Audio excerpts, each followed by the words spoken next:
So I just want to start with sharing that my focus is fantasy as a trauma response. And as I was reading through some of the questions that were given to me in order to lead this workshop, I didn't realize how there were so many other components besides the fact that I used fantasy as a trauma response. So I was born the baby of nine kids. And I went into fantasy early on as a coping mechanism. I can remember as far back as maybe 5 years old or younger, playing with dolls. And when I knew how to read, just reading books for hours and hours, staring at the grass. We were a pretty poor family, so we didn't have all the electronics and things that we had now. And cable was very limited. It wasn't like we had Netflix or any of the internet games that are now available to kids. And so I would make lots of stories up in my head. And I was I look back and I was really a smart kid. And so I was bored in school. The teacher was teaching things while I was staring out the window. And the sex and love addiction also started very young because I remember every year, as far back as kindergarten, having a crush on somebody. And so I remember staring at the window and fantasizing about my crush and writing their names and drawing little pictures and hearts and, a tree with our initials. I don't even remember learning in school, to be honest. And I carried this on with me all the way. I have 15 years of college experience. And somehow I wonder how I even got by. And I do think it was just some of, being gifted and with intellect and intelligence and academia and things coming easy to me. But I can remember being an undergraduate and just going, where was I? What did that professor even just say? Sometimes in these meetings, still, I don't want to pretend that I'm perfect now. As the intro was being read, I was thinking, lies, lies, lies. I'm not like filling that void with all God. There's still some fantasy, and then I had to remind myself and give myself a little pat on the shoulder that I do have some progress and that this program is not about perfection at all. And I don't know if I'll ever be able to get rid of the fantasy completely. I do work with outside help. I have a therapist, and we've talked about my fantasy addiction. And she's told me that it will be hard to get rid of completely because I used it so much as a child to cope with being in a stressful situation, with feeling I didn't realize that I felt abandoned because both parents were married greater than 60 years. We had all these kids and older siblings. And you would think that, wow, Rose was never lonely. She had lots of family and her parents stayed married and this and that. But, mom went back to work with the last two kids and I was left to my own devices. So I was there kind of making up stories on why things were happening that were a little scary in the household or with my babysitters. And I now look back and see how that coping mechanism, when I was going through the questions that were prompts for leading, how that led to anorexia, how that led to lack of trust, how that led to fear of people because I was so comfortable in my fantasy world that it just made it so difficult to be present in the real world. And so in my fantasy world, I was a Disney princess girl. I grew up with all the Disney movies. I was in my head being whisked off. I was being whisked off by the Prince Charming, whatever Disney princess that it was insert Rose.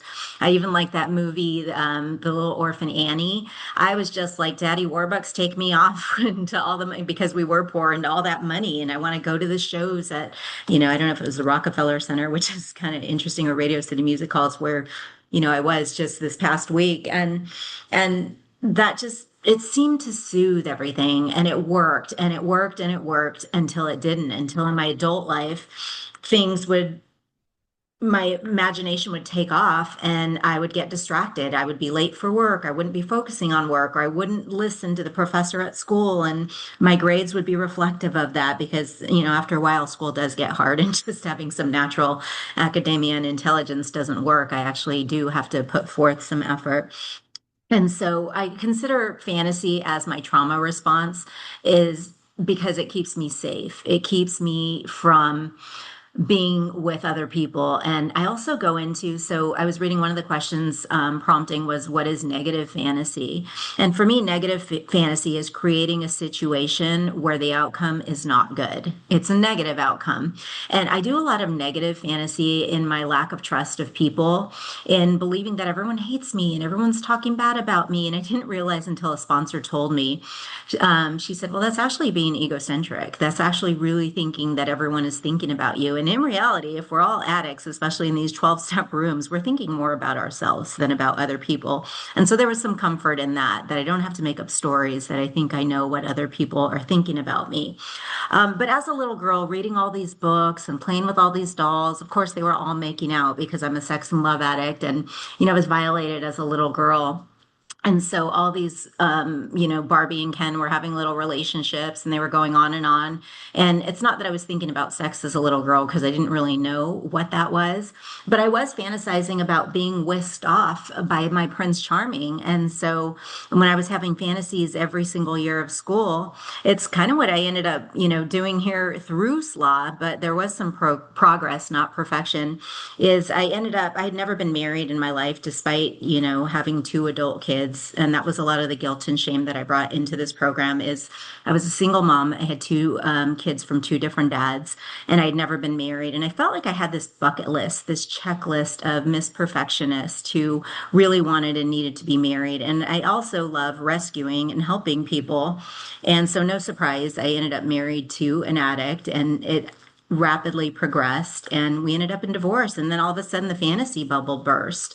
It was like, wait a minute, that wasn't supposed to happen. I was supposed to be married forever. And, I witnessed my parents doing that. I don't know that it was the best example of a relationship. I mean, who does have this perfect marriage? But I had always envisioned or pictured that if and when I were to get married, that it would be forever. And so I just, I'm sitting here with that now through SLA. I did it abstinently, though. I did the divorce abstinently. I did not go back into this disease. So for me, my primary abstinence in this program is to have only have sex in a committed, monogamous, long-term relationship. And I could have. My initial response was to jump into somebody else's arms because that's normally what I would have done. I also, despite it being a chaotic divorce and, restraining order involved and such, I did still continue to fantasize about him coming back, and it was actually scary. It was scary that I thought that I could still have that relationship that wasn't healthy for me. And the progress that I noticed from SLA is I had done that before with my prior ex, who, of course, also was an addict for 29 years back and forth, breaking up, back together, breaking up, back together. And through the gift of SLA, we were able to try a reconciliation for 6 months. We have a daughter together as well. And I was able to be relieved of that addiction. So if anyone listening to this recording is struggling with putting down or having no contact. I mean, because we share a daughter together, there's still contact, but I don't feel that dynamic pull that I used to have. And I never, ever thought, I didn't think I would have another relationship after him because I was like, he was the one and I could never get rid of that. And, there was also fantasy with both my kids' fathers that it would work out because I am a perfectionist and I wanted this nuclear family and this monogamy and, all the things that I had been taught that were correct and were right and hyped up, and it wasn't right. Neither one of those partners were right for me. But now I am relieved of that. Now I had this marriage, and the progress that I can see now is that I didn't go back to him. I'm not entertaining that. The separation has been, let's see, it's been since August of 2025, and we're now in May of 2026. So that's 9 months. And so for me, that is what this program has given me. But what have I had to do in order to maintain my abstinence? I was going to more than 1, 2, 3 meetings a day. I was sharing, I was leading meetings, I was being of service, I was picking up all the tools. But most importantly, I was improving my relationship with God and I was improving my relationship with self. I really had to go back and dig deep and see what did I do that I wouldn't do again. And I had a dating plan, but it wasn't a strong dating plan. It wasn't written out. I didn't have a sponsor at the time. And I had been through the 12 steps. I had gone through them twice and I was sponsoring. And to be honest, I had a sponsee that was really getting me through it because she had been through something similarly herself. And so that's what helped. It really helped me feel like God had me held. He was putting all the right people into my lives. I mean, female friendships were just blossoming. And I look back and I noticed that they were just for a season because it's not like all the girls that came into my life at the time stayed, but it was just so beautiful. And I mean, we're still friends. It's not like there was any animosity or anything, but the right people were put into my life to help me feel held. I was doing the meetings, I was sponsoring, and I was praying and I was meditating. And I kept saying, sometimes the only thing I could say through my tears were, God, your will, not mine be done. God, your will, not mine be done. Or the serenity prayer. So sometimes these slogans, sometimes these prayers, especially the serenity, when I first came in, I used to just be like, why do I keep hearing the same things all the time? Why is it when people share, I hear people echoing each other? And now that I've been in program since July of 2020. I understand because when in times of desperation, there are times where those are the only words that come out of my mind. God, your will, not mine be done. Let go, let God, and getting through the steps and praying and meditating and top lines. So I took really good care of myself through during that separation and divorce. And I allowed myself to go in a little fantasy, but I would come right back from it. And with the help of my therapist as well, who I've been, seeing weekly, and I've had her over a decade, she said to be okay with having a little bit of fantasy. And then one of the other questions that I was reading before jumping on this meeting today was what's the difference between addictive fantasy versus a healthy imagination? And I realized for me, the addictive fantasy is where I'll stay days and hours, similarly to how my daughter taught me this term, how there's a term called doom scrolling. If you haven't heard it, I'm presuming most people have, but it was news to me. And it's getting sucked into the phone. And I think it's very similar for me. When I get sucked into the phone, I get sucked into a fantasy and I'll catch myself a lot faster. So that's where I'm, speaking to the progress, not the perfection. If I was perfect, I would be staring at every one of you and I would be sharing loud and proud. I never do fantasy again. But I'm also really honest. This program has helped me and taught me to be not only honest, but also vulnerable, to share things that I wouldn't want anyone to hear. I want everyone in the world, including in these rooms, to think that I'm perfect and I'm great and I did everything just the way S.L.A.A.'s teaching us to do. And that's not reality. That's going back to the fantasy. And it seems like a lot of my thoughts turn right back to the fantasy, being that Disney princess whose dress is nicely ironed, makeup, hair perfect, heels, spot on. And that isn't real life. I've had to learn that. And real life is also that not everybody is going to like me. That's something else I had to learn in program. So I said earlier that my, negative fantasy was that everyone hates me and is talking about me. And in reality, what I'm learning in this program is it doesn't matter what anyone thinks about me. I had a sponsor tell me that once before, that it's none of my business what people think about me. At the end of the day, it's God and myself. And so if I can put my head on my pillow and not have to do an amends during my 10-step inventory, or, is there anything that I left out? Then I've had a pretty good day. And sometimes I will catch myself. More of the times the thoughts are in my head. I'll go into thoughts where I'm so angry at people, resentful. And that's where I'm noticing the anorexia stepping in, is that I'll have angry and mean thoughts about people. They don't know. They don't know because I haven't said them, or I haven't told them, or I haven't had that emotionally deep communication and contact with them. And that's my version of pushing people away. If I'm thinking angry and mean thoughts about you and thinking you're thinking them about me, well, guess what? We're not friends in my mind. And then all of a sudden I'll run into somebody at work that I was having those thoughts about and they're waving at me in the hall. Oh my God, so good to see you. And I'm thinking, what? And so that's where they feel like reality. And to me, that's where it feels like it's not a healthy imagination. That's where it feels like it's damaging. That's where it feels dangerous. And daydreaming to me, it seems a little bit more healthy. Like, say I have a trip planned in a month, and which I actually do with my daughter. And if I, daydream a little bit about, oh, I wonder how that will be or how that will look, that to me is healthy. But when I have this thought in my mind, which I'm on a trip right now, and I'll be coming back home tomorrow, and I know some of the damage that I've done on this trip has been the going into the unhealthy fantasy, which is where I think I know how everything is going to look. So here's the deal. Here's the fantasy. So before going on this trip, I'm envisioning how this party is going to look, how the guests are going to be dressed, what time we're going to get here, what the weather is going to be. I that's my own version of wanting to control things, and I'm not God. And I was surprised. It's weird that I got to announce it, but I kind of have to announce it for myself.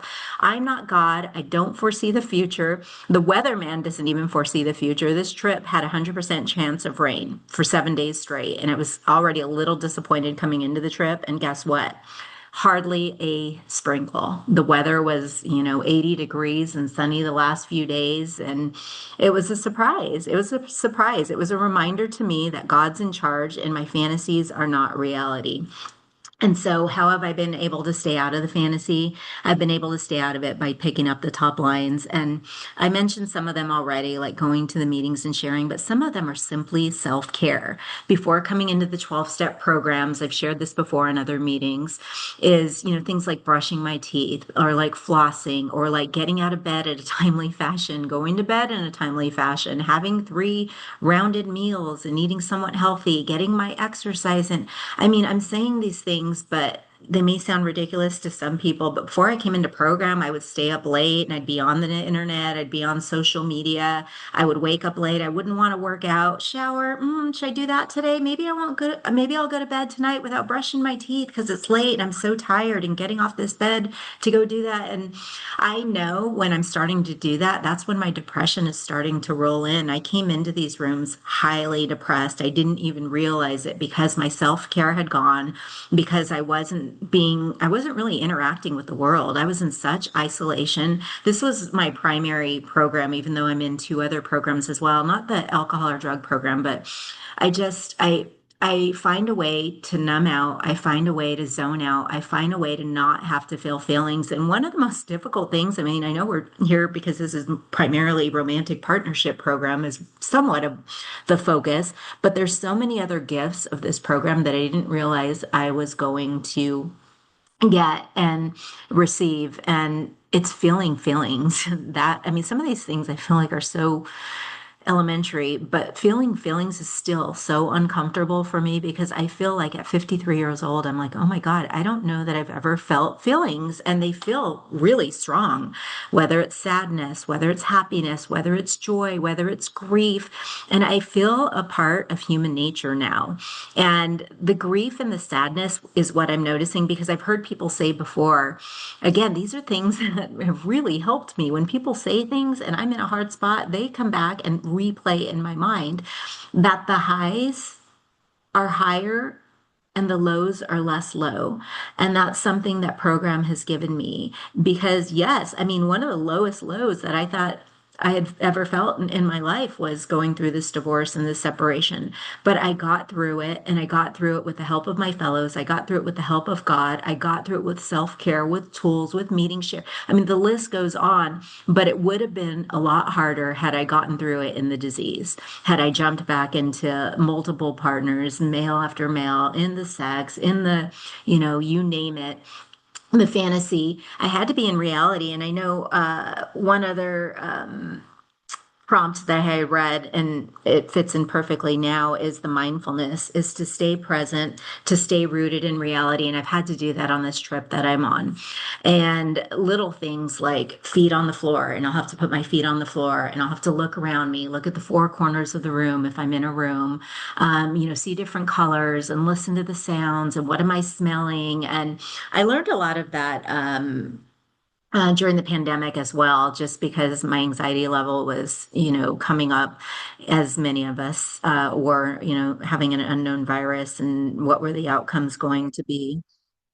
And so I'm just going to close out with I'm now still not completely free from fantasy, but I have some progress. And the majority of the time, I am present with the real world. And fantasy is not a healthy tool, but it is something that I've used to cope with and may not completely be out of it, but grateful to be sharing and eager to hear the feedback. Thanks for listening. Uh, Somebody asked, you were interrupted while speaking about routine. So did you say all you wanted to share? Was there anything else on the routine idea, rooting? I don't remember what I was sharing at the time, and maybe it was routine because I don't know what rooting means. Oh, maybe that's what it was on the routine. Oh, Oh, staying root, like staying rooted.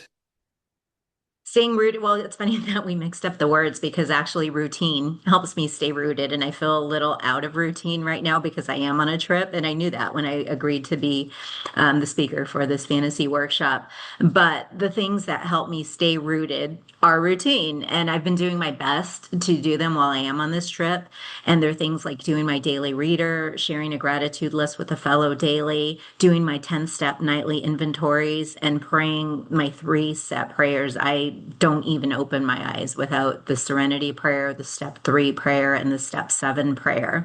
And so that really helps. And I can tell when I'm anxious, and especially on trips, I can barely get the serenity prayer out. It's like I can't remember the words, I can't focus, I get distracted, the sentence one. And so staying rooted is definitely in routine, and things like trying to have the same, bedtime, the same waking cycle, the brushing the teeth, washing the face, exercise if I can. And like I said, I'm a little thrown off routine right now because I am on a trip, but normally routine helps me stay rooted. And that's why I think travel has been a little difficult for me, and I'm on a different time zone as well. Thank you, Rose. Can you please share some specific tools of how you come back once you recognize you are in fantasy? And then a second part of that question is, and maybe touch on some of the inner child work you do if you do this as part of trauma healing. Ooh, those are really good questions.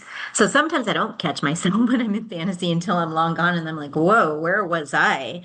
But most of the time I do. On those few rare times, I just come right back to that's not reality, Rose. And especially when I'm in the negative fantasy, when I'm in the negative fantasy about people not liking me and talking about me and look at the way she's looking at you and he's done this and all that, I have to remind myself, I think it was a sponsor that told me, is that true? Did somebody tell you that? Is that a fact? To go through all those reality questions and then going back to the senses, the looking around me, the I've been told to look for like something green, look for different colors. And that's the mindfulness, is getting back right to reality, feet on the ground, long, deep breaths in and out. And then just reminding myself I'm safe at the moment. It doesn't matter if people like me or don't like me. At the end of the day, it's God and me, and no one's going to be with me forever. That's another reminder, because as a child, one of my negative fantasies was that everyone, literally everyone on the earth, was going to disappear except for me, that I'd be all alone. And I'm looking back at that poor, like, sad little girl that felt so lonely that she was all alone. I actually had one of those during the pandemic.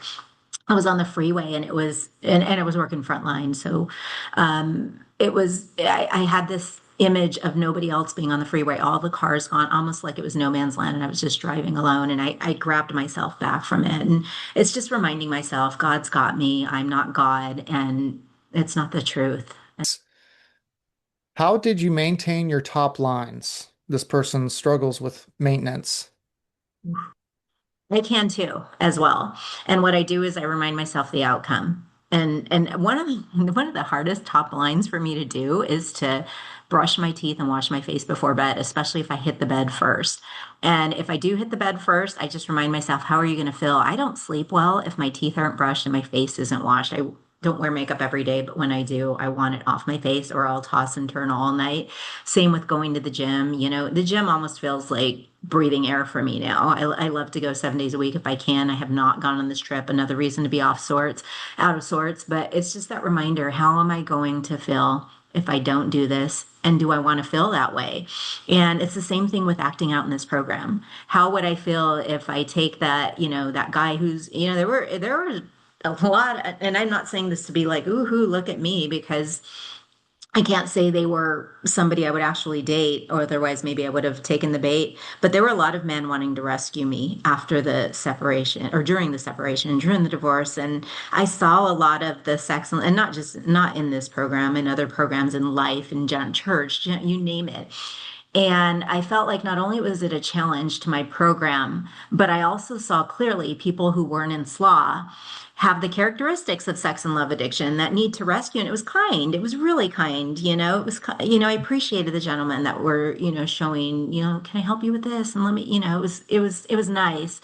And I didn't act out. I didn't take the bait because I knew, I mean, if I would have just had, because before program, I would have just had sex to have sex to numb out. It didn't matter if if the guy was anyone I was interested in. And so I'm glad that I didn't do that and I was able to maintain my abstinence in this program.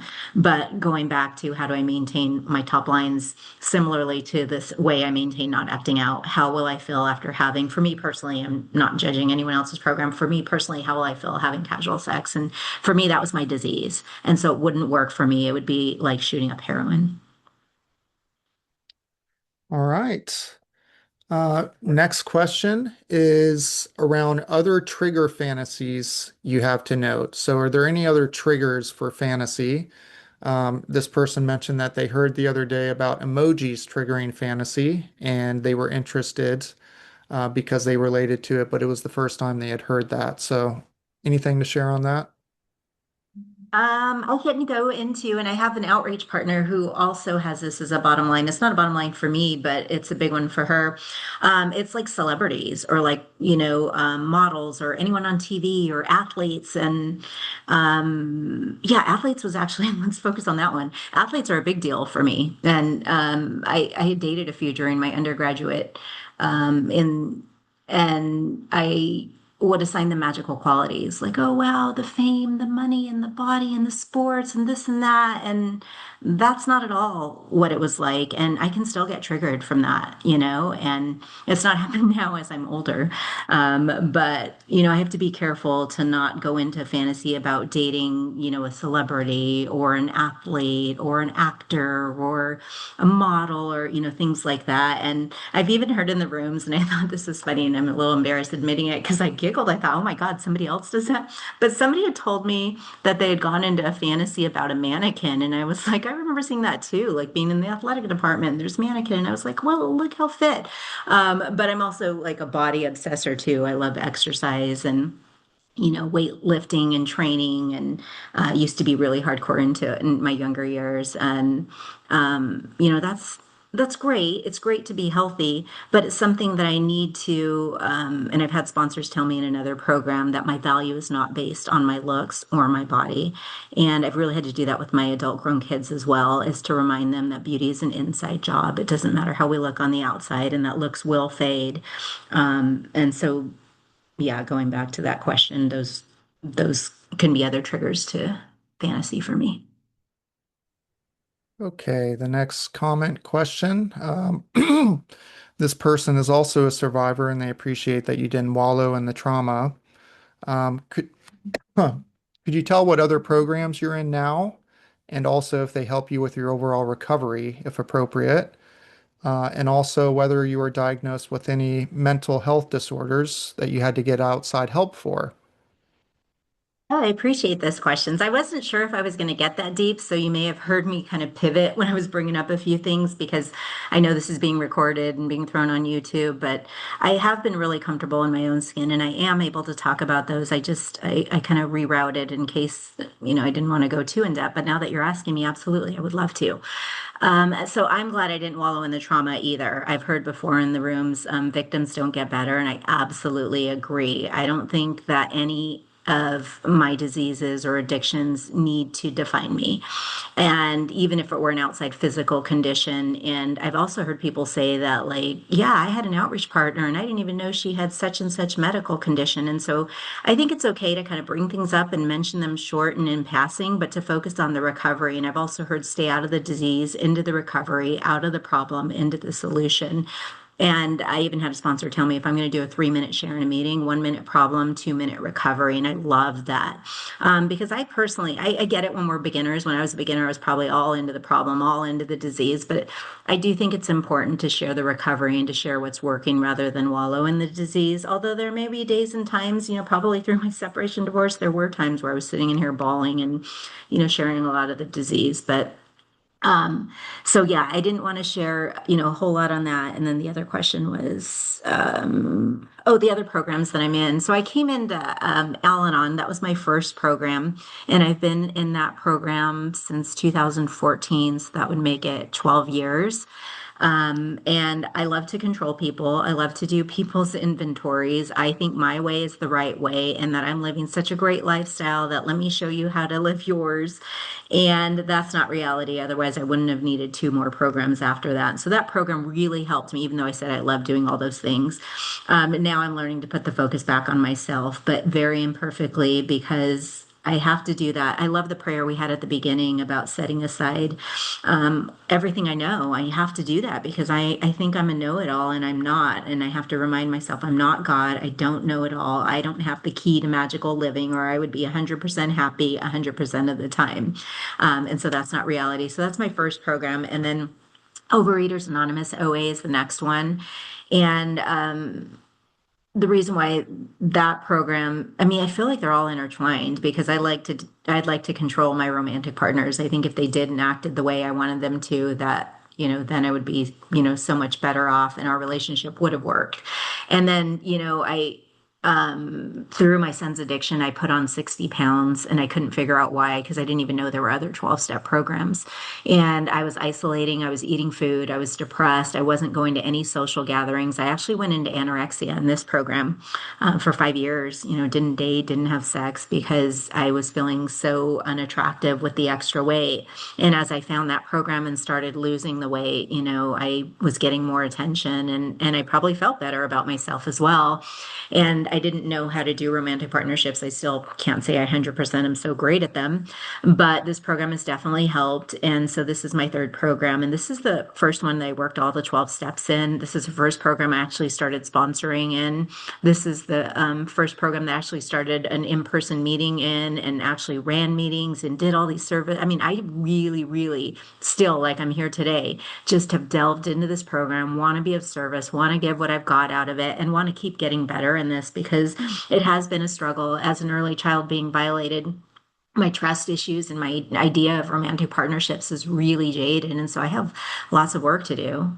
And I think your other question was, I diagnosed with any mental health disorders I had to get outside help for? And absolutely, I'm okay, Sharon. I'm a huge proponent of breaking the stigma of mental illness and addiction. And I do believe, if not 100%, very near close, that there is dual addiction. We talk about it in healthcare with mental illness and addiction. And I think that includes any addiction, not just alcohol and drugs.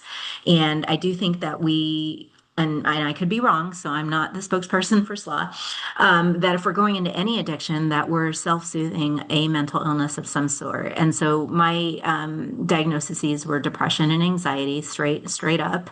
And I tried every medication in the book before coming into 12-step programs for both depression and anxiety. And I actually met a woman in Florida. And I was dropping my son off at a treatment center, and she took me or I met her at a meeting. She invited me to a meeting, and we even went and had, a little tea at her house afterwards. And she was showing me around and all her literature. And she literally said that she got off of, and I'm not promoting this for anyone who actually needs medication. So please don't think that my way is the right way. But she said she didn't need medicines once she was in program. And I've been the same way. None of the medicines were ever going to work. They were a quick pill to try to fix something, and they don't work right away anyway. They take a couple weeks. But until I filled that void with God, and I still have days where I feel depression, days where I feel anxious. And, because I'm in healthcare, I know that if it lasts for 2 weeks straight and I'm actively suicidal and have a plan, that I need to get medicine and I need a psychiatrist and this and that. But for now, I'm doing it with therapy. I'm doing it with top lines. I'm doing it with maintaining my routines. I'm doing it with coming to meetings, with sharing, with not isolating. It is a lot of work. I mean, if I were to treat somebody and they came to me, I would say, these are all the things, pick one at a time, or we can try this pill, but you're going to still need to do all those things because, I don't believe that pills heal depression and anxiety in the long term. They may help, in the short term, but I think in the long term, there has to be a solution. And I found it in these 12-step rooms and been able, to be off medication since in these 12-step rooms. And I'm not against going back on them, should I or would I need them? But so far, when I do get close, it usually goes away. It passes. I have to remember that I can't be happy, joyous, and free all the time. Any experience around getting through and succeeding to get through the steps with a healthy supportive sponsor and not trauma bonding? Oh, I love that you shared that because I have struggled with that. I've struggled not only with the sponsor-sponsee relationship, but the sponsee-sponsor relationship. And I mean, clearly I'm in SLA. I struggle with interpersonal relationships as well, especially the closer I am with them. And so I have struggled having and maintaining a sponsor in these programs. And I think I got to the point, and I may be that way in my other programs as well. I just actually shared on a meeting before coming in to lead this one, that I've struggled with that. And I got to the point where I was like, just get through the steps. I need to, because I didn't feel like I was trauma bonding with any of my sponsors, perhaps sponsees, but not sponsors. And I just had to get through the steps. And after I got through the steps with one sponsor, I felt like I was ghosted. I was starting to sober date and she wasn't around for a couple weeks. And that didn't work for me. I needed to have a call answered. And I also had another sponsor who didn't want me doing outreach calls, which I thought was unusual because to me that's 12-step work. And so there were just some interesting things that I thought, but what is uncomfortable is I am the common denominator in my inability to hang on to a sponsor. And so I'm reevaluating that. And sometimes I think that I rush into relationships too quickly with sponsors and with sponsees. And that's similar to my romantic partnership pattern is a fellow of mine has said going for the low hanging fruit. If a man it pursues me and pursues me and pursues me, I end up caving, even if he doesn't match what would have been on a stricter dating plan and meets all the check boxes. And so that's something I'm going to work on, if and when I start, sober dating again, is to more carefully choose who I go into a romantic partnership with. And I need to work on doing that not only with sponsors and sponsees. And I just lost a sponsor just a couple days ago in a different program, and it was a miscommunication. She thought on my trip I was going to be calling her, and I thought I had let her know on my trip I wouldn't be. And, she had strict rules where, it was a bit too rigid for me, and that doesn't work for me. And that's not the way I sponsor. I sponsor a lot more gentle and kind and say, okay, you made this mistake the one time, but, try not to let it happen again. My time is important. And so I think it's just learning. It's learning how to have those relationships and not trauma bonding and focusing on the recovery. Last question. The person mentioned that they relate strongly to your experience, strength, and hope. Thanking you for your share. How do you deal with fantasies about things that could actually be good, but you can't do right now? Like it's something you look forward to, but it can't happen yet. Ooh, I love that question because I was like, that doesn't sound like fantasy to me. It sounds like goals. Because that's what, really pushed me through. I try not to give up on my goals, and I don't even know that I would call them fantasies if there's something that, can actually be good. And, I put myself through 15 years of college. I have 5 degrees, and I like saying that now. Before, I used to not believe that I was capable of doing that. And, I've run 7 marathons, and I've done things that, put my daughter through two really expensive, high quality schools in both junior high, high school, and now college. And I look back and I don't know how I did it. And I don't want to pretend that I'm this extremely wealthy human being. And I've done it alone, because I have been a single parent. And so to me, those started out as fantasies. I was like, wow, wouldn't it be great if she could go to that school that all those really wealthy people, or could she do that? Or like running a marathon. And then I just turn them into reality. God, if it's your will, not mine, be done. And hopefully it's something positive. If it's something way out of reach, then I have to be like, let's go into reality. Yeah, hopefully that helps. All right. Thank you.